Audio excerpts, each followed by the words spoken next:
예, 지난 시간에 이어서 수업을 계속 진행하도록 하겠습니다. 우리가 지난 시간엔 자바 타입에 대해서 배웠어요. 기본 타입 위주로 우선 배웠고요. 이외의 타입들은 참조형 데이터 타입은 우선 기초 문법을 좀 배우고 난 다음에 또 배우기로 했죠. 그래서 지난주에 바이트, 숏, 인트, 롱 정수형 타입과 그다음에 플롯 더블 실수형 타입, 그다음에 캐릭터 문자형 타입, 그리고 불리언 자바에서만 있는 불리언 타입까지 해서 이렇게 공부를 했습니다. 물론 뭐 자바에서는 불리언 타입을 얘기를 하는데 C 언어에서는 불이라고 해요. 그리고 좀 사용하는 게 약간 서로 상이하게 틀립니다. 특히 이제 자바에서는 트레인 펄스를 명확하게 구분하는 편이고요. C 언어에서는 1 아니면 0이 트레인 펄스로 이렇게 구분을 하고 있는 편입니다. 아직까지도 C 언어에서는 뭐 int 타입의 1일 때는 참, 뭐 0일 때는 거짓, 뭐 이런 식으로 구분을 합니다. 또 다르게 이 0이 아닌 수는 참으로 인식을 하게끔 그렇게 컴파일러가 구성이 되어 있어요. 그래서 우리는 지금 기본 데이터 타입을 지난 시간까지 배웠고요. 우리가 어, 이제 기초 문법, 그러니까 기초 문법들을 공부를 하면서 프로그램 코딩을 조금씩 조금씩 이제 같이 해보게 될 텐데요. 프로그램 코딩을 같이 하면서 해야지만 아무래도 여러분들이 공부하는데 훨씬 더 인지력이 더 높아집니다. 그래서 프로그램 코딩을 하는 시간들을 더 많이 가지도록 할 예정입니다. 지금 이제부터 할 코딩들은 전혀 자바스럽지 않은 그런 코딩이에요. 그러니까 아주 프로그램 기초적인 문법을 기준으로 해서 하는 코딩이니까 아직까지는 자바스럽지 않고 객체지향스럽지 않은 아주 조금 고급적인 그런 기술들을 사용하지 않을 거니까 너무 부담 가지지 마시고 이제 갓 프로그램 언어, 프로그램이 뭔지 이제 한 두세 시간 배웠는데 벌써 개발을 하자고 이렇게 생각을 하실 수도 있는데 아주 기초적인 내용들을 다룰 예정이니까 너무 부담 없이 쭉 따라와 주셨으면 좋겠습니다. 자, 우리는 상수라는 개념은 알아요. 1, 2, 3, 4, 5, 6, 7, 8, 9, 10. 뭐 숫자, 어떠한 가치를 가지는 가치를 가지는 그러니까 값을 가지는 형태의 1, 2, 3, 4, 5, 6, 7, 8, 9, 10. 우리는 십진수를 사용하면서 현대 사회에 적응하면서 살고 있죠. 이때 1, 2, 3, 4, 5, 6, 7, 8, 90을 우리는 상수라고 합니다. 상수라는 것은 변하지 않는 수예요. 1은 1에 대한 가치를 갖고 있고 10은 10에 대한 가치를 있는 거죠. 그래서 1이 10개가 모이면 10이라는 가치를 가지면서 우리는 그것을 문자를 어떻게 보냐면 어떻게 정했냐면 10이라고 합니다. 10, 7이라고도 하고요. 7, 뭐 8, 뭐 9, 뭐 10 이런 것들이 다 우리는 뭐라고 하냐면 상수라고 해요. 상수. 상수는 대충 요런 식의 값어치를 가지는 어떠한 어떠한 숫자란 말이죠. 네, 변수는 말 그대로 변수, 변하는 수입니다. 우리는, 음, 어떠한 문자에다가 수가 계속 변할 수 있도록 대입하는 연산을 해줄 수 있도록 할 겁니다. 그 프로그램 문법의 아주 기초적인 어, 문법을 취하는 형태입니다. 어떻게 할 거냐면, x라는 것을 만들 테고 문자를 만들 테고 요거를 우리는 변수라고 얘기를 할 수가 있어요. 그런데 프로그래머 언어에서는 이 x가 성격을 띠게끔 해야 돼요. 어떠한 성격? 뭐 정수형 성격, 정수를 담을 것인지 아니면 실수를 담을 것인지 아니면 다른 뭐 문자를 담을 것인지 여러 가지 성격을 띠게끔 해야 한다는 거죠. 그래서 그냥 x라고 얘기하시면 안 되고 앞에다가 뭔가 성격을 어떠한 데이터 성격을 띌 수 있도록 데이터 타입을 정해줍니다. 이게 기본적인 데이터 타입. 지난 시간에 배웠던 캐릭터, 뭐 int, byte, short, long, double 이런 거예요. 그리고 우리는 x라고 선언을 하죠. 요렇게 앞에 데이터 타입 그러니까 int 뭐 이런 거 그다음에 byte 이런 거 안 넣게 되면 잘못된 변수 선언이에요. 잘못된 변수 선언이라고 하고요. 그 앞에 int라고 놓고 여기다가 10이라고 값을 처음에 초기화 시킬 수가 있습니다. 초기화. 이런 것들을 우리는 선언과 동시에 값을 넣어주면서 초기화했다라고 얘기를 해요. 자, 이렇게 하게 되면 어떠한 메모리 영역에 자, 스택 영역이겠죠. 보통은 이제 지역 변수로 이제 설정이 될 거니까 우리는 웬만하면 지역 변수로 설정이 됩니다. 뭐 거의 대부분의 변수들이 한 7, 80% 이상의 변수들이 지역 변수 혹은 인스턴스 변수로서 존재하게 되고요. 자바에서는. 그러면 이런 것들은 다 스택에 담겨져요. 자, 스택이 어딘지는 모르겠지만 어쨌든 메모리라는 거는 여러분들은 알고 있을 겁니다. 메모리가 뭐 하는 거죠?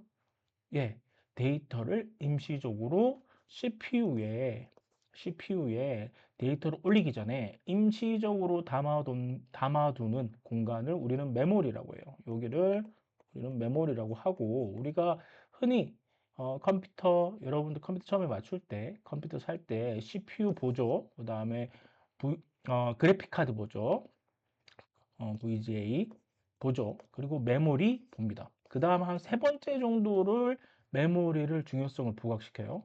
그 다음에 하드디스크 보죠. 하드디스크도 요즘은 M2, M2 닷, 뭐 이런 거, 하드디스크, M2 닷, 그러니까 SSD 하드디스크 이런 것들 보죠. 그 다음에 이것들을 다 꼽는 데가 메인보드라고 하죠. 이 중에서도 우리는 이 메모리가 요렇게 있단 말이죠. 메모리는 프로그램 언어에서는요, 얘를 바라볼 때 세그먼트 단위를 1바이트 단위로 봐요. 즉, 뭐냐면, 여기가 0이라는 숫자를 가지는 주소를 갖고 있다면, 다음 번지는 뭐냐면 1이에요. 그 다음에 2예요. 3이에요. 근데 얘 단위를 어떻게? 바이트 단위로 본단 말이죠. 바이트 단위.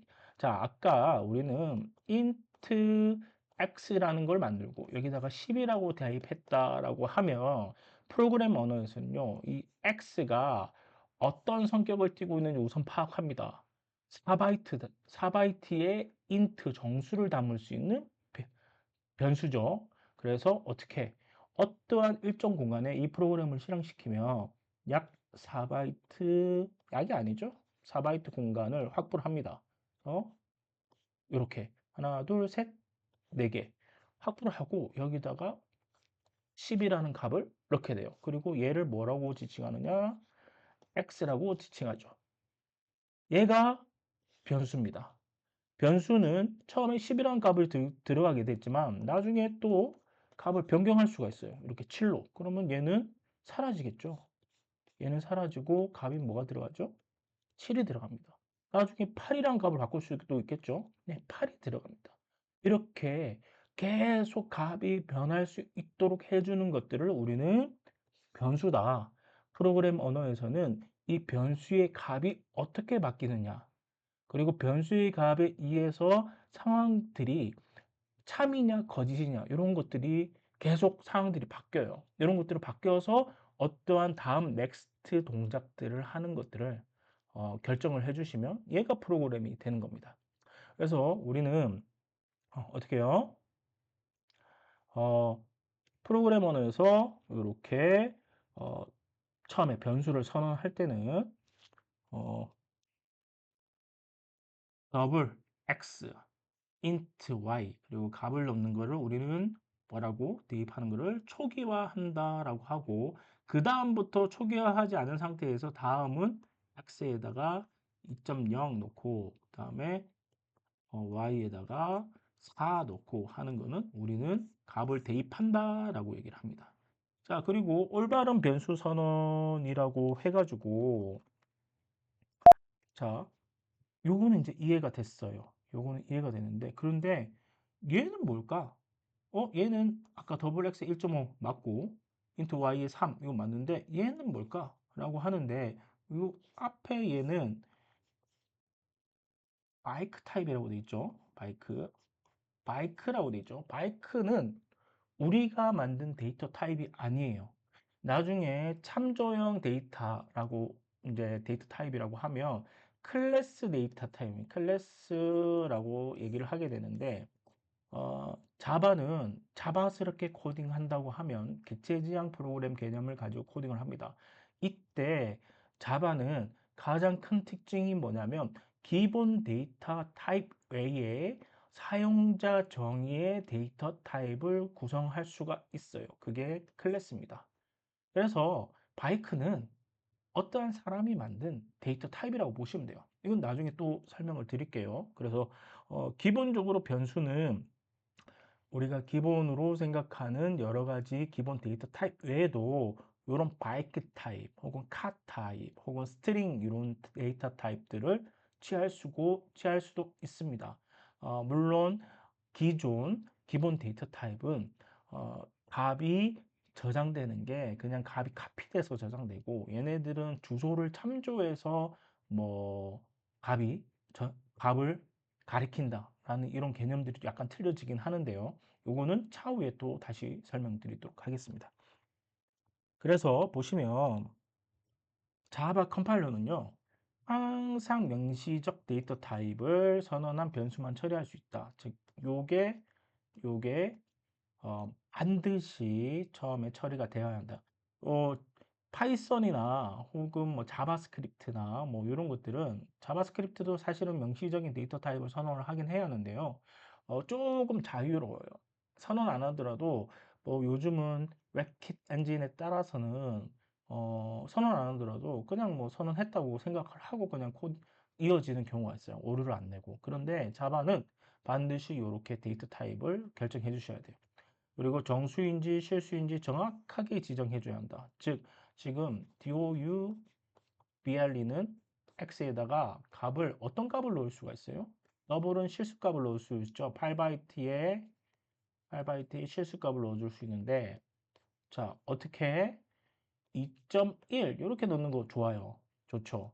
그다음에 뭐 2.0 이렇게 넣는 거 좋아요. 단 2 이렇게 넣는 거는 별로 좋지 않다라는 거예요. 그래서 정확히 지정해야 한다. 실수인지 정확히 지정하고 값을 넣어줘야 한다. 근데 여기서는 괜찮아요. x에다가 2를 넣게 되면요. 알아서 2.0이라고 넣게 됩니다. 만약에 int x에다가 우리가 2.2 이렇게 넣게 되면 이 0.2는 없어지는 애가 되는 겁니다. 그래서 여기에 2가 들어가겠죠. 실제로 이거는 코딩을 해봐야지 알겠지만 여러분들이 지금 모른다라는 가정하에 저는 결과를 알고 있습니다. C 언어나 자바나 요 값이 들어갔을 때 어떻게 캐스팅이 되는지 자동 캐스팅이 되는지 한번 찍어보면 나중에 답이 나올 거예요. 뭐냐면 x에다가 2.2를 넣었을 때 얘를 형변환을 이루면서 어, 0.2를 버리고 1을 넣는지 아니면 아예 못 넣게 해주는지 컴파일러가 뭐 이런 것들도 때에 따라서는 틀릴 수 있다라는 거예요. 근데 이런 거는 경험적으로 찾아가는 게 좋습니다. 제가 지금 답을 알려드리는 것보다는 경험적으로 한번 찾아가 보세요. 그래서 나중에 한번 코딩을 해볼 거고요. 자, 그리고 클래스를 변수처럼 선언할 수 있다라고 얘기하는 게 요거예요. 요거 KK는 마이크 타입입니다. 그래서 데이터 타입을 선언한 방법과 같고 이때 만들어지는 객체를 인스턴스라고 하는데 지금 요거는 마이크 하면서 KKK 변수를 선언했지만 얘는 현재 참조 변수라고 얘기하거든요. 얘를 참조 변수라고 얘기하는데 이 참조 변수는 인스턴스 되지 않았습니다. 얘가 인스턴스 되려면요. KK는 new bike 이런 식으로 어, 객체를 만드는 문법이 또 필요합니다. 이렇게 되면 객체의 주소가 여기에 담겨져요. 얘가 객체를 인스턴스 했다라고 얘기를 해요. 앞에 초기화 과정에서 했으면 바로 이렇게 됐겠죠. 예. 아, 그렇고요. 자, 넘어가시고. 자, 우리는 변수를, 변수명을 이제 지정을 해줘야 할 때가 있습니다. 변수명은, 이 변수명을 우리는 뭐라고? 식별자라고 합니다. 그리고 함수명도 식별자라고 해요. 그리고 우리는 C 언어가 아니고 자바 객체 지향 프로그램이기 때문에 자바에서는 클래스에 포함되어 있는 함수 그것을 우리는 메소드라고 하고요. 메소드의 식별자도 식별자라고 얘기를 해요. 그러니까 즉 우리가 구분할 수 있는 어떠한 문자열을 우리는 식별자라고 합니다. 즉 자바 아까 int에서 음, int 우리가 x라고 했는데 x에다 10을 넣잖아요. 이제부터 우리는 x는 10의 가치를 가지는 변수입니다. 그러면 우리는 계속 x를 얘기하게 될 거란 말이에요. 이 x를 우리는 뭐라고 얘기하느냐? 어, 10을 가지는 변수라고도 얘기를 하지만 이 x 문자 자체를 우리는 식별자라고 얘기합니다. 식별자. 변수를 식별할 수 있는 문자인 거죠. 문자열인 거죠. 그래서 요 식별자를 우리를 음, 만들 때 처음에 명명시 규칙이 있어요. 일반적으로 지켜야 할 사항. 그 사항들을 한번 알아보자는 거죠. 요거를 음, 알고 있어야지만 나중에 코딩할 때 정확한 코딩, 그 다음에 개발자들과 무언으로 한 약속들을 지킬 수 있는 그런 코딩이 됩니다. 즉, 자기 마음대로 중구난방 코딩 한 코딩, 식별자 규칙을 지키지 않은 그런 코딩들은 아주 안 좋은 배드한 코드라고 볼 수 있어요. 그런 코드를 만들지 않기 위해서 우리는 어떻게 식별자 규칙을 잘 지키자. 심지어 식별자 규칙을 잘 지키지 않으면 어떻게 자바 컴파일러에서 컴파일조차도 시켜주지 않는 경우들이 있습니다. 자, 우선 이런 규칙이 있습니다. 뭐냐면 변수명의 길이는 제한이 없다. 그러면 int 요거 돼요. 되지만 요거는 좋은 식별자는 아니에요. 오케이, 얘는 만드는 건 make 하는 건 오케이. 그렇지만 좋은 식별자냐? 그건 아니라는 거죠. 이유는 나중에 한번 더 들어가서 얘기를 해봅시다. 자, 반드시 문자나 언더바, 달러 기호를 시작해야 한다. 이 달러 기호까지도 자, 얘기를 하고 있는데 int 만약에 반드시 처음에는 x 뭐 이렇게 문자로 시작하거나 int 언더바 x 이렇게 시작하거나 int 달러 x 뭐 이렇게 시작해야 한다라고 되어 있습니다. 그러면 요거는 잘 안 쓰기 때문에 요거는 좀 많이 써요. 많이 쓰는 게 아니라 얘는 많이 씁니다. 그리고 얘는 반드시 이렇게 쓰는 거고요. 그래서 예를 들어서 우리는 음, 어, 자, 숫자라고 하는 변수를 하나 만들어 보겠습니다. 그럼 보통은 num 이러면서 좀 약어를 쓴단 말이에요. 넘버의 약자 그리고 int 이렇게 10. 자, 요거는 좋은 식별자냐? 예, 좋습니다. 왜냐하면 어, 넘버를 어, 누려서 넘버를 바로 인식할 수 있게끔 인식하게끔 해주기도 했고요. 그 다음에 0으로 시작됐죠. 첫 글자가 뭐예요? 문자. 그러니까 영어로 시작하면 좋습니다. 그리고 첫 글자가 언더바는 아니지만 어쨌든 영어로 시작했고요. 그 다음에 의미가 부여되어 있는 변수입니다. 그래서 식별자입니다. 얘는 오케이. 좋은 변수입니다. 자, 그리고 int 언더바 num 요거 20 이렇게.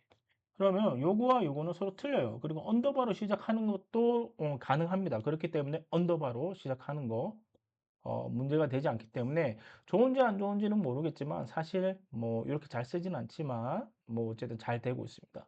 언더바를 쓰는 경우는요 보통 이런 걸 많이 써요. 이게 어, sub 언더바 num 이렇게 해서 sub num 그러니까 뭔가 의미를 두 개를 부여를 하면서 뒤에 연결하는 의미를 가지게끔, 그러니까 단어를 두 개를 연결하게끔 할 때, 요렇게 식별자 규칙들을 잡아주거든요. 이런 규칙을 우리는, 지금 어떻게 돼 있죠?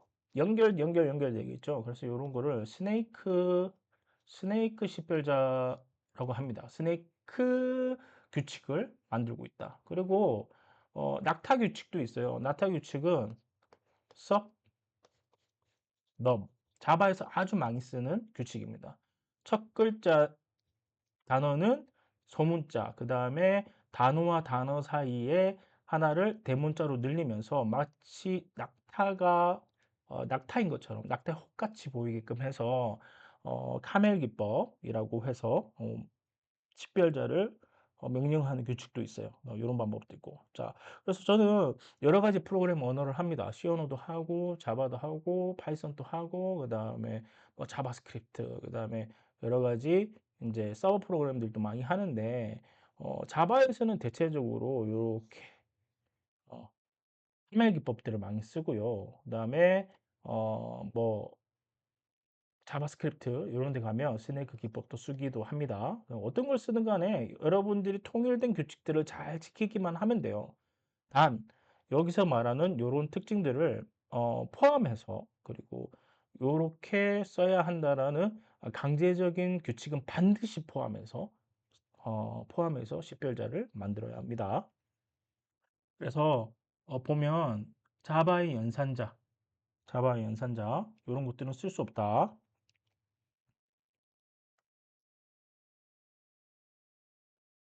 네. 자바의 연산자는 쓸 수 없고요. 이런 거 사칙 연산자이죠. 플러스 마이너스 곱하기 나누기 이런 것들을 쓸 수 없고 대소문자를 구분한다. 그래서 리졸트와 인트, 리졸트는 서로 다른 변수다. 그래서 리졸트와 인트, 리졸트는 전혀 다른 변수기 때문에 메모리 영역에 어떤 공간은 리졸트라고 만들어질 거고 어떤 공간은 리졸트라고 이렇게 만들어진단 말이에요. 그럼 여기에 10을 넣고 얘가 20을 넣었을 때 여기는 20이 들어가고 얘는 10이 들어가겠죠. 얘와 틀리는데 이 중에서 조금 우리가 식별자를 만들 때 프로그래머들끼리 서로 약속한 규칙을 위반하고 있는 애가 있습니다. 걔를 안 쓰면 되겠죠. 걔가 어떤 애냐? 두 번째예요. 여기서 말하는 두 번째입니다. 자, 이유가 있는데요. 이건 나중에 다시 설명을 드릴 거예요.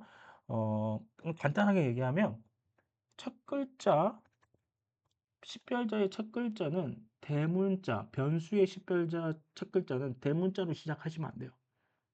안 되는 게 아니라 허용은 해주되 웬만하면 쓰지 말라고 그렇게 돼 있습니다. 그거는 프로그래머들끼리의 약속입니다. 자, 그리고 숫자가 맨 첫 글자로 올 수 없고 이름 사이에 빈칸을 사용할 수도 없고 빈칸을 넣고 싶다면 이름과 이름 사이에는 반드시 언더바를 놓고 아까 했던 거 맞죠? 이런 거. 이런 거 안 돼요. 10세컨드 안 되죠.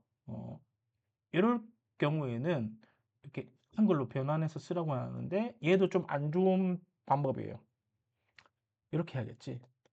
int 10 SEC 굳이 세컨드까지는 다 안 넣어도 될 것 같아. 그러니까 예를 들어서 이 정도로 10 SEC 요 정도 만들어주면 굳이 변수명이 길 필요도 없거든요. 요 정도 요약해서 성격을 명확하게 뜻하는 변수명 식별자가 되면 좋을 것 같아요. 그래서 얘는 오케이.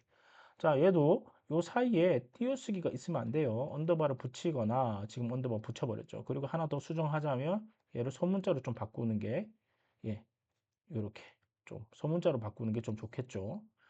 자, 그 다음에 자바의 키워드는 변수명을 사용할 수 없다. 여기서 자바의 키워드라는 거는 자바 프로그램의 컴파일러에 의해서 자바 프로그램 자체가 쓰고 있는 예약어들을 얘기를 하는 겁니다. 어떤 것들이 있냐?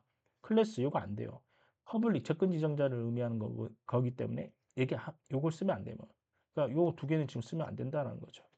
그래서 우리는 이 식별자들이 써야 하는 식별자들이 있고 그다음에 좋은 식별자들이 있고 그다음에 안 써야 하는 식별자들이 있고 뭐 이런 것들을 잘 구분할 수 있어야 돼요.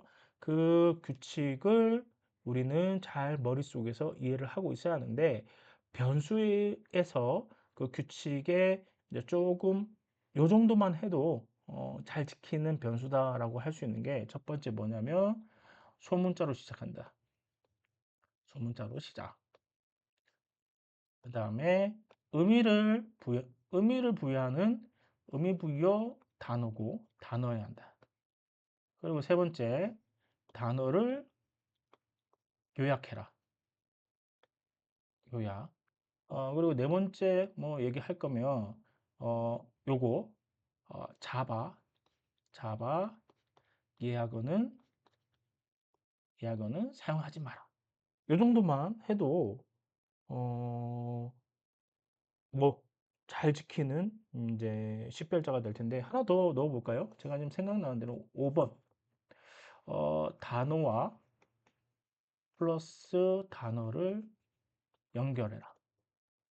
그래서 단어 하나로 표현할 수 있는 그런 식별자라면 물론 그렇게 쓰셔도 되지만 웬만해서는 그렇지 않을 거란 말이에요. 그래서 단어와 단어를 서로 연결하되 자바에서는 스네이크 기법보다는 카멜 기법들을 더 많이 선호하기 때문에 카멜 기법을 이용해라 라고 할 수 있을 것 같습니다.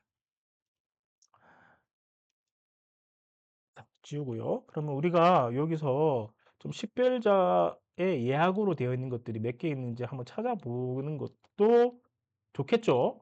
한번 찾아봅시다. 우리가 아주 기초적인 프로그래밍 공부를 하는 거기 때문에 이런 거 하나하나 다 찾아보는 것도 의미가 있어요. 한번 어, 찾아보도록 하죠. 어, 자, 어, 자바 프로그램을 구성하는 단어, 그러니까 예약어, 키워드 이렇게 생각하시면 됩니다. 그래서 자바의 키워드와 상수를 제외한 나머지 단어만 클래스, 메소드, 변수의 이름으로 사용할 수 있다. 그게 뭐다? 식별자다. 식별자. 클래스명과 메소드명, 변수명 요 정도 얘기를 하는데 이 메소드가 좀 헷갈리시는 분, 그다음 클래스가 헷갈리시는 분들은 나중에 우리가 클래스 객체 지향 프로그래밍을 할 때 요거 다시 한번 짚고 넘어갈 수 있습니다. 그래서 자바의 키워드 보면 abstract 요거는 추상 메소드를 만들 때, 그다음 추상 클래스를 만들 때 얘기하는 키워드고요. continue 요런 거는 반복문에서 조건에 해당하면 밑에 실행을 하지 말고 그냥 바로 위로 올려버려라 뭐 이런 뜻입니다. for 이거는 반복문의 하나의 문법이고요. new 요거는 객체를 만드는 키워드고요. 뭐 switch 요것도 어, 요거는 분기문 중에 하나입니다. 뭐 여러 가지 있어요. 이런 것도 다 이제 알아야 돼요, 여러분들이. 디폴트, 고트, 패키지, 싱크로라이즈드, 디스, 스로우, 그다음에 스로스, 그다음에 뭐 트라이, 보이드, 그다음에 스택틱, 숏, 리턴, 퍼블릭, 프로텍티드, 프라이빗, 임플리멘트, 그다음에 임포트, 뭐 인트, 인터페이스, 롱, 네이티브, 플롯, 바이널, 바이너리, 파이널, 뭐 익스텐즈, 이넘, 엘스, 더블, 두, 그다음에 불리언, 브레이크, 바이트, 케이스, 뭐 캐치, 캐릭터, 클래스, 컨스트 뭐 이런 거 다 제가 중간중간에 빼놓은 거는 슈퍼 뭐 이런 거 다 지금 키워드예요. 뭔가 있을 것만한 내용들이죠. 사실 이제 프로그래밍을 오래 하다 보면 이거 거의 당연히 걸러져야 하는 키워드이기 때문에 안 쓰게 돼요. 이런 키워드들은. 그다음에 상수를 표현하는 단어 중에 true, and false, 그다음에 null 이런 것들 쓰시면 안 됩니다. 자, 이런 것들을 안 쓰기 위해서는 우리가 전반적인 프로그램 언어에서 특히 자바의 전체적인 내용들을 다 알고 있어야지 이게 키워드인 거 알 거 아니에요. new라는 거는 뭐 객체를 만드는 키워드고, short은 뭐 변수명이고, try는 입세션을 처리할 때 쌓는 블럭이고, 그다음에 extend는 뭐 상속 관계에서 부모 클래스를 상속할 때 쓰는 키워드고 뭐 여러 가지 있습니다. 인터페이스는 abstract 메소드와 필드들만 구성하고 있는 특별한 클래스라고 보시면 되고요. 예. 제가 이런 것들을 다 뭐 머릿속에서 다 기억하고 있지는 않아요. 하나하나 다. 매번 이제 모르게 되면 한 번씩 이제 되새겨보고 다시 한번 바이블처럼 찾아보고 뭐 이런 것들을 계속 하게 되면요. 결국은 뭐 다 머릿속에 있게 됩니다. 정확하게 뭘 하는 건지는 뭐 모를 수도 있지만 그런 것들은 나중에 계속 찾아가 보면 돼요. 여러분들은 이제 프로그래밍 언어를 배우는 아주 초보자니까 지금은 다 모르는 게 당연한 거고 몰라도 괜찮습니다. 다시 또 복습하고 공부하시면 돼요. 넘어가시고.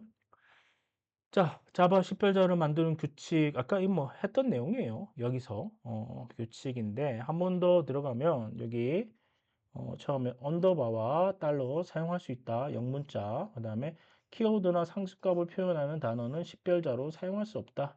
그래서 아까 상수값 같은 경우에는 TRUE 이런 거, FAR, parse, 그다음에 null 뭐 이런 거 쓸 수 없죠.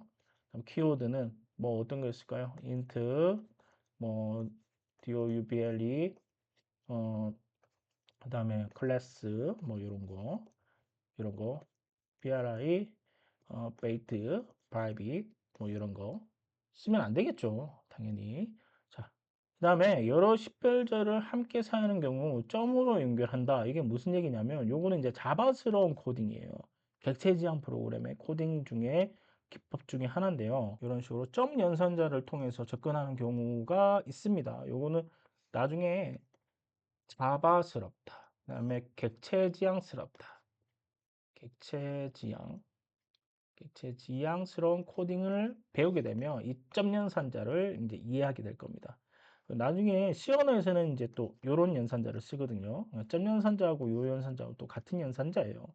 어, 서브 멤버들을 호출하는 그런 연산자이기 때문에 이거는 차후에 다시 한번 짚고 넘어가도록 하겠습니다. 자, 넘어가시고요. 자, 그래서 우리는 이제 프로그램 기초 문법들을 이제 하기 위해서는 기초 문법들을 가지고 뭔가 코딩을 해보기 위해서는 제일 처음에 변수 사용하는 방법, 그리고 변수를 선언하는 방법, 그리고 그 변수가 가지고 있는 데이터 타입들이 어떠한 형태로 구성되어 있는지는 이제 이렇게 정리가 돼야 한다는 거죠. 이거는 왜 이제 알고 있어야 한다는 거지. 적어도 정수형에는 바이트, 캐릭터, 숏, 인트, 롱이 있고 인트는 4바이트고 롱은 8바이트고 숏은 뭐 2바이트, 캐릭터도 2바이트인데 2바이트고 숏은 2바이트고 얘는 1바이트다. 이런 크기 정도는 이해하고 있어야 돼요. 근데 이 캐릭터는 가끔 헷갈려요. 왜냐하면 C 언어는 1바이트거든요. 1바이트라서 헷갈릴 때가 있는데 자바에서는 요거를 2바이트로 쓰고 있습니다. 자, 실수는 플롯과 더블이고 들어가는 수의 크기보다는 얼마만큼 정확도를 가지고 있는지를 이제 판단해서 쓰시면 될 것 같아. 그래서 뭐 한 8자리 수, 소수점 8자리 수 이상 되면 한 더블 정도 쓰시면 될 것 같아요. 그리고 자바에서 실수의 기본형은 더블이에요. 그래서 기본은 더블로 쓰시면 돼요. 그리고 자바에서 정수형의 기본은 int거든요. 그래서 기본은 int용으로 쓰시면 됩니다. 그 이상 들어간 언더플로우, 오버플로우가 발생하게 되면 그때 가서 수정하셔도 되고, 물론 그 전에 사전에 지식을 다 알고 있다면 그 전에 이제 여러분이 그걸 하시면 되겠죠. 이제 설계단에서 미리 참고를 하시면 되겠죠. 논리용은 불용이 있다. 자, 그래서 이렇게 선언한다. 변수의 선언. 데이터 타입 int a. 그다음에 밑에 거는 int b는 10. 이렇게 하면 데이터 타입 변수명 초기값. 그다음에 데이터 타입 int a, b, c, d, c, d, e 이렇게 선언할 수도 있어요. 그리고 또 int e f는 10, fg는 20, EFH는 30 이렇게 어, 선언만 하는 경우 선언과 동시에 초기화하는 경우 여러 개를 한꺼번에 선언하는 거고 여러 개를 한꺼번에 선언하고 초기화하는 경우 이런 경우도 다 허용해주는 문법입니다. 마지막에는 반드시 세미콜론을 붙이셔야 돼요. 예, 넘어가시고요.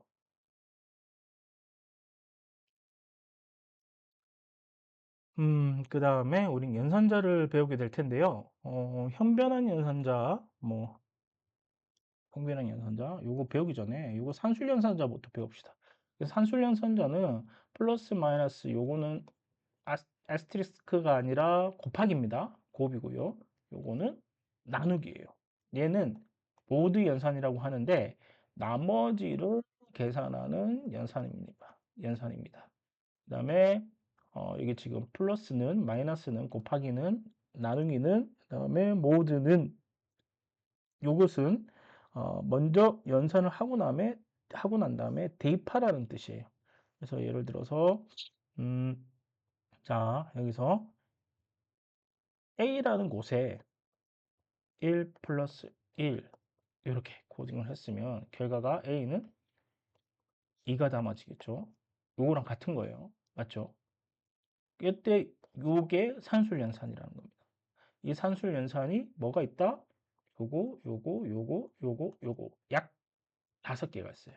우리는 보통 4층 연산이 일어나는데 어, 프로그램 언어에서는 모드 연산이 되게 또 중요하거든요. 그래서 모드 연산을 다 포함하고 있습니다.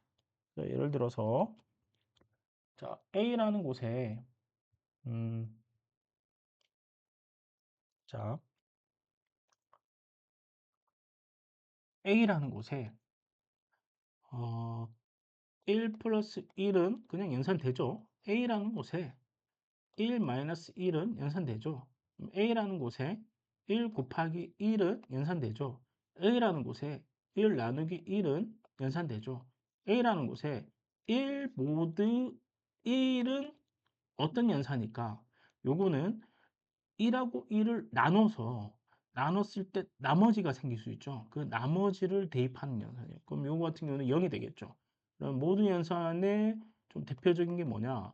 자, 3, 모드 2 했을 때, 예, 값이 어떻게 대입되죠? 1이 대입되죠. 왜? 3 나누기 2 했을 때 나머지는 1이 생기잖아요. 그래서 얘는 1이 대입됩니다. 다시 A에 3 모드 1 했을 때는 값이 뭐가 되죠? 0이 되죠. 다시 A에 3 모드 2 했을 때는 값이 1이 되죠. A가. 그 다음에 A에 2 모드 2 했을 때 값은 뭐가 되죠? 0이 되죠. 다시 좀 정리 좀 해보겠습니다. 자, A에 3 모드 2 했을 때 값은 1이 되죠. A에 4 모드 2 했을 때 값은 0이 됩니다. 다시 A에 5 모드 2 했을 때 값은 1이 됩니다. 다시 A에 6 모드 2 했을 때 대입하면 이 값은 0이 되죠. 특징이 있습니다. 3은 1, 5는 1, 4는 0, 6은 0을 대입해줘요. 뭐죠? 얘는 어디? 홀수. 요 앞에 연산자의 피연산사가 홀수. 얘는 짝수. 얘는 홀수. 그다음에 얘는 짝수를 표현하죠. 짝수. 요런 연산을 할 때 모드 연산을 많이 써요. 그 외에도 모듈러 연산은 범위를 뭐 아주 큰 수의 의미를 부여하면서 그 의미를 해치지 않으면서 다시 작은 수로 만들어주는 모듈러 연산을 해주면서 작은 수로 만들어주는 계산하기 용이한 작은 수로 만들어주는 연산을 할 때도 필요합니다. 이런 것들은 이제 암호 알고리즘에서 많이 쓰는 연산인데 이런 것들이 있다라는 거죠. 그래서 모드 연산까지 배웠고요. 자, 그럼 이 대입 연산자는 뭘까? 이런 게 있어요. A 플러스 1은 얘는 프로 치면요. A는 A 플러스 1입니다. 그런데 A의 값이 뭐가 있는지는 모르잖아요, 지금. 그래서 처음에 A를 10이라고 세팅해 봅시다. 그럼 뭐가 되냐면 10 플러스 1은 11을 여기다 대입하는 겁니다. 그러면 A는 11이 되겠죠. 마찬가지 나머지 다 똑같습니다. 예를 들어서 A 마이너스는 1이다. 하면 A가 10일 때는 A는 10 마이너스, 즉 A 마이너스 1이고요. A가 처음에 10이었으니까 10 마이너스 1에 9를 A에게 대입해주고 최종적으로 A는 뭐가 된다? 9가 된다. 라고 생각을 하시면 됩니다. 그 외의 연산 이제 쉽겠죠? 그 외에는 다 똑같은 연산이니까요. 즉, 자항과 우항에서 요 지금 복합대입 연산자는 요거는 우항을 뜻하고 얘는 플러스는 하는 중간에서 연산하는 연산자를 뜻하게 되고 A는 변수를 뜻하게 되는 겁니다. 그래서 A는 A 플러스 1, A는 A 곱하기 1, A는 A 마이너스 1, 뭐 이런 식이에요. 뭐 이런 식으로 복합대입 연산자를 이제 해결해 낼 수가 있어야 합니다. 자, 우선은 여러 가지 연산자들이 있어요. 이 연산자들을 우리는 다 알아야 하는데 우선 산술 연산자부터 배웠습니다. 그래서 항 두 개, 좌우의 항을 더하거나 빼는 등 가장 기본적인 연산을 하는 연산자입니다. 연산자이고 요거를 먼저 이제 알고 있어야지 다른 것들도 다 이어서 알게 되겠죠. 형변환 연산자는 나중에 캐스트 연산, 강제 형변환 해주는 연산자인데 이거 나중에 한번 같이 가보겠습니다. 관계 연산자, 비트 단위 연산자, 논리 연산도 차근차근 다 한번 해볼 거예요. 그래서 오늘 지금 산술 연산자부터 배워서 나가도록 하겠습니다. 자, 산술 연산자, 이항 연산자, 단항 연산자 이런 것들 포함하고 있는데요. 어, 수학에서 가장 일반적으로 사용되는 연산자죠. 사용 형태에 따라 크게 이제 두 가지로 분류되는데요. 이항 연산자, 단항 연산자. 바이너리 오퍼레이터, 어, 유나리 오퍼레이터 이렇게 두 가지로 이제 선언을 할 수가 있습니다.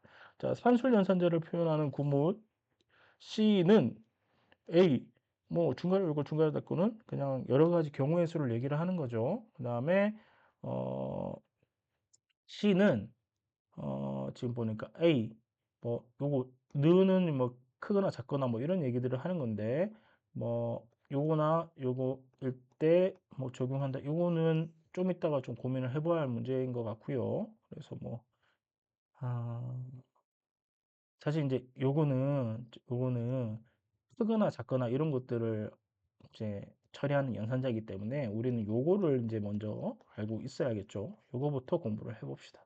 그래서 상술 연산자를 적용하는 예제는 이렇습니다. 그래서 int C는 더블 DC는 이렇게 선언할 수 있고 이런 것들을 다 계산해서 넣을 수가 있습니다. 그래서 플러스는 표현산자 두 개의 합을 계산한다. 두 개의 차를 계산한다. 두 개의 나머지를 계산해 준다. 그다음에 왼쪽 연산자와 오른쪽 연산자를 합해 대입하는 연산자 결과를 준다. 이거 전부 다 아까 방금 전에 설명했던 내용들이에요. 그래서 그냥 여기서는 그냥 넘어가셔도 될 것 같고요. 리바이벌 한 거죠. 여기서 이 내용들을 제가 이후에 PT에서 얘기를 할 수도 있는 건데 여기서 다 얘기를 한 거니까 넘어가시고요. 자, 산술 연산자 예제를 한번 이제 코딩을 해볼 겁니다. 자, 제목은 클래스명은 calculator example이라고 되어 있네요. 뭐 calculator 데모라고 해도 되고요. 자, 요거를 한번 코딩을 해보겠습니다. 그래서 자, 우리 인텔리제이에서 코딩을 해야죠. 우리 인텔리제이가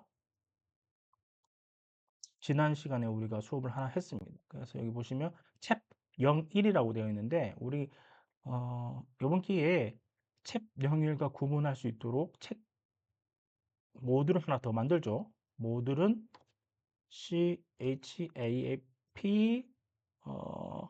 02라고 하고 Java IntelliJ 그다음에 Java 클래스라고 하는 폴더에다가 그대로 담겠습니다. new 모듈이고요. add sample code는 필요 없을 것 같아요. 그래서 create 하나 만드시고 그다음에 챕 02 안에 src 파일 있죠? src 폴더가 있죠? 요 밑에 우리가 클래스를 하나 만들 거예요. 어떤 걸 만들 거냐면 new 클래스명은 cal calculate 레이션이라고 해야 하나요? 레이션,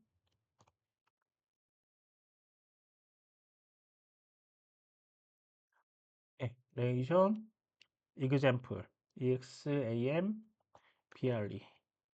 이렇게 클래스를 하나 만들 겁니다. 자, 화면은 이렇고요. 여기다가 이제 우리가 변수를 여러 가지를 선언을 해가지고 어떤 타입든 선언을 해서 사칭 연산들을 이제 하게 될 거란 말이죠. 그러니까 사칭 연산을 위해서 먼저 public static void main을 하나 만드시고요. 그 다음에 뭘 하나 지금 우리 PT 내용대로 한다면 토탈론과 토탈 더블, 그다음에 넘버 뭐 이런 것들을 지금 다 놓고 있습니다. 이게 사진 연상하는 거고요. 얘의 결과가 어떻게 잘 나오는지 좀 판단하면서 보는 겁니다. 그래서 롱, 롱 타입으로 토탈, 그다음에 롱. 자, 이거 카멜 기법이죠. 우리는 카멜 기법으로 코딩을 보통 합니다. 변수들은 자바에서는. 그다음에 스네이크 기법은 잘 안 써요. 토탈 double 해서 요번에는 초기화 선언과 동시에 초기화하고 여러 개를 음, 이렇게 넘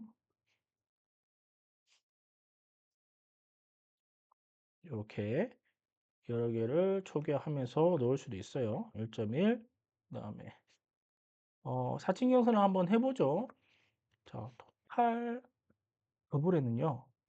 어떻게 넘버에 플러스 넘버를 한번 해보겠습니다. 연산이죠. 한번 찍어볼까요? 그래서 어, 시스템 아웃점 프린트 알렌에 어떻게 해요? 토탈 더블을 출력해 보겠습니다. 그러면 1.1 플러스 1.1이니까 결과는 어떻게 될까요? 네, 결과는 바로 예측할 수가 있죠. 2.2. 그다음에 어, 실수의 차이를 한번 구해볼까요? 토탈 더블에 요번에는 넘버를 한 다음에 마이너스 넘버 했을 때 자, 요번에 결과 똑같이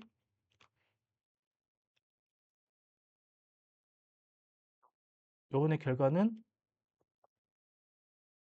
0.0이 나왔죠. 그러니까 우리는 요구하는 게 보통 0.0이라고는 하진 않죠. 1이라고 계산을 하는 0이라고 계산을 하는데 0.0이 나왔죠. 요번에는 큰 정수의 곱셈 계산기를 한번 해보겠습니다. 토탈 롱에다가 네, 하나 역 246 그냥 바로 대입하지 말고 여기다 곱하기 어, 하나, 한, 둘, 셋, 넷. 여기에 L이라고 하면 이거 만에 L 타입이거든요. 그러니까 롱 타입이에요, 롱 타입. 이게 뭐냐면 일반적인 정수는 자바에서 인트 타입이에요. 그래서 요거를 롱 타입으로 하나 형변환 자동으로 해주는 건데 이게 무슨 뜻이냐면 인트 타입과 롱 타입을 연산을 하면 결과는 롱 타입이 나옵니다. 즉 이 결과가 롱 타입에 들어가기 위해서는 결국 롱 타입으로 계산이 잘 돼야 한다는 거죠. 볼까요? 그래서 시스템 아웃점 프린트 ln 했을 때 자, 토탈 롱 했으면 어 컨트롤 F10 이렇게 눌렀을 때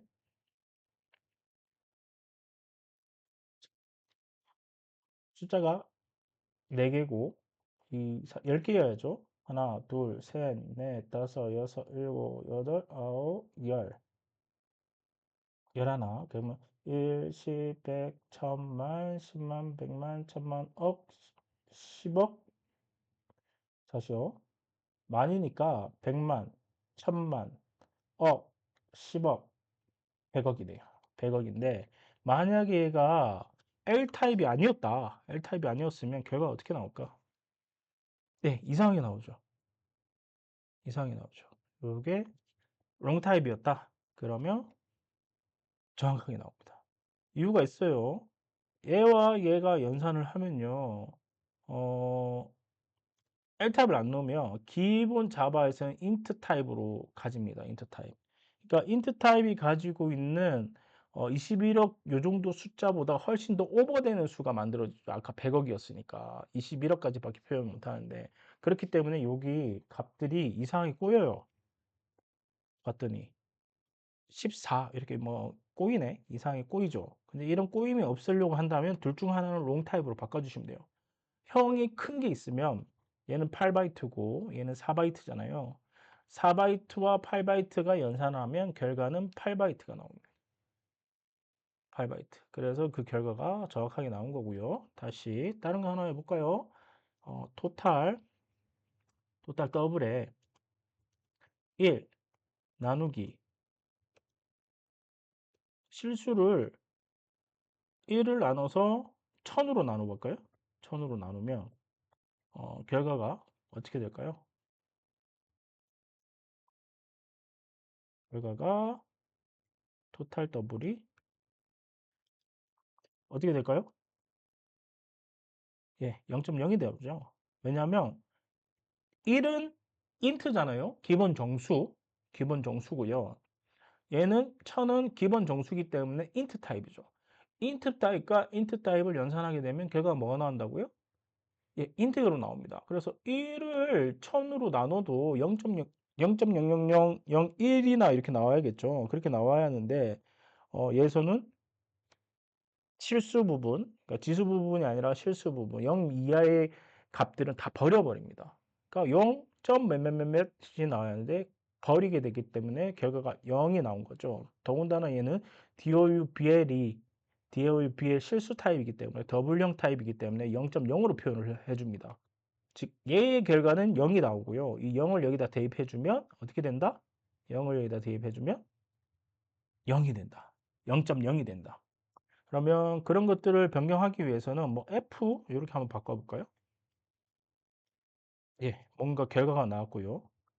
더블이니까 아마 D도 될 것 같기도 한데 한번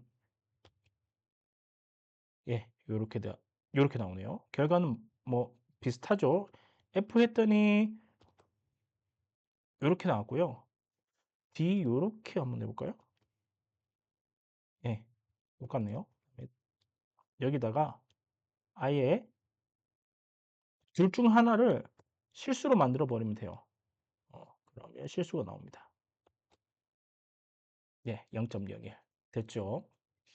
자, 이 상황에서 뭐 코딩 웬만한 것 지금 사진 영상에 관해서는 코딩을 이제 곱하기 마이너스 플러스 곱하기 나누기 다 했으니까 모드 연산을 한번 해볼까요? 모드 연산은 바로 이게 변수에다 담지 마시고요. 여기다 그냥 담을게요. int num에다가 5를 놓고 모드 연산을 한번 해볼까요? 바로 시스템 SUT 해서 여기다 바로 연산을 할 수도 있어요. 모드 2 이렇게 인자값으로 바로 num에 int num에 모드 2 하시면 결과가 어떻게 나올까요? 예, 1이 나오죠. 모드 여기다가 5를 4로 바꾼다면 예, 어떻게 나왔죠? 0이 나왔죠? 0. 그럼 얘는 어떻게 될까요? 이렇게. 똑같이 결과는 0으로 나올 겁니다. 똑같이 결과는 0이 나오죠. 얘는 결과를 출력하기보다는 얘에 담겨진 변수의 값이 중요한 거죠. 그래서 보통 이제 여기서 코딩 했을 때 복합대입 연산자로 int num이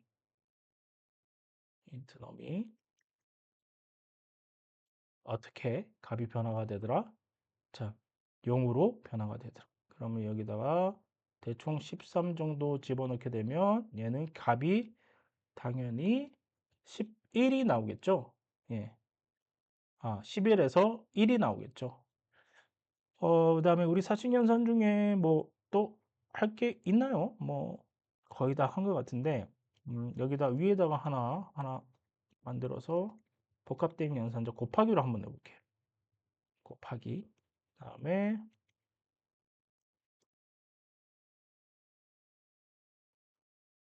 그대로 복사 붙여놓고 자, 26이 나오죠. 곱하기 11 곱하기 얘는 결국은 int num에 int num 곱하기 2였으니까 결과는 어떻게 되죠? 결과는 11이 되는 겁니다. 11에서 22가 되는 겁니다. 맞죠? 결국 int num은 22가 되는 거죠. int 여기 이제 22를 출력하고 난 다음에 얘가 또 연산되죠. 어떻게? 똑같은 건데 모두 이해하는 거잖아요. 그럼 int num은 값이 뭐였죠? 22였고 얘의 22 모두 2가 0에 대입되니까 0으로 근데 나머지가 0이 되니까 결국 값은 0이 되는 거죠. 그래서 얘는 값이 0이 된다고 보실 수 있습니다. 자, 사칙연산 별거 없습니다. 어, 프로그램 언어에서는요. 이 대입 연산자를 기준으로 오른쪽을 먼저 연산을 해요. 오른쪽을 연산하고 난 다음에 오른쪽 연산을 왼쪽에다 담습니다. 그리고 변수에 담은 거를 출력하고 있어요. 얘도 마찬가지죠. 오른쪽에 담겨져 있는 연산을 대입 연산자 기준으로 우쪽 우항에 계산을 먼저 하고 난 다음에 그 결과를 좌항에다가 담아줘요. 마찬가지죠. 요거는 복합 대입 연산자는 이렇게 풀어버리면 똑같은 얘기죠. 오른쪽 연산을 다시 왼쪽에다가 변수에다 담는다. 이런 문법은 일반 수학에서 먹혀지는 문법은 아니죠. 프로그램 언어의 특별한 문법이기 때문에 이거는 반드시 조금 기억하고 계셨다가 응용하셔야고요. 이렇게 사용하시면 됩니다. 자, 그래서 우리 공부는 여기서 지금 연산자의 사칙 연산자, 기본적으로 연산자는 다 했습니다. 그다음에 나누기하고 곱하기 연산자도 좀 해볼 텐데 요거는 어느 정도 지금 시간이 다 지나서 우선 내용을 볼까요? 나누기와 곱하기 연산을 수행할 때는 많은 주의가 필요하다고 되어 있습니다. 다음 소스에서 다음과 같이 나누기 수행했을 때 어떤 결과가 나오는지 예상해보자. 이거 언더플로우, 오버플로우 얘기를 하는 건데요. 사실은 인트 연산에서는요. 언더플로우가 발생하지 않습니다. 요거는 나중에 조금 얘기를 해봐야 하는데 요거 책에 따라서 좀 틀리게 얘기를 하거든요. 엄연히 말하면 자 나중에 얘기를 하게 되는데 어, 지금 이 큰 정수의 곱셈에서 얘와 얘를 서로 곱하면 결과가 뭐 2, 4, 6, 7개니까 0만 해도 결과가 0만 해도 14개가 나와야 한단 말이에요. 10개 이상 되면 뭐 20억은 넘어가니까 당연히 얘는 결과가 나오지 않겠죠. 두 개의 결과가 오버해버립니다. 일반 기본 연산자에서. 그럼 얘를 오버플로어라고 얘기하는데 이때 곱하기와 나누기와 곱하기 연산에서는 오버플로어와 언더플로어 연산이 나올 수 있기 때문에 주의를 요한다는 거예요. 그래서 요거는 같이 한번 코딩을 할 거예요. 다음 시간에. 그래서 calculation 얘는 데모라고 했고 얘는 calculation example이라고 했는데 요 데모를 한번 코딩을 다시 해보도록 하겠습니다. 우선 다음 시간에 1시간 정도 됐으니까 조금 쉬었다가 다음 시간에 또 이어서 코딩을 공부를 또 하도록 하겠습니다.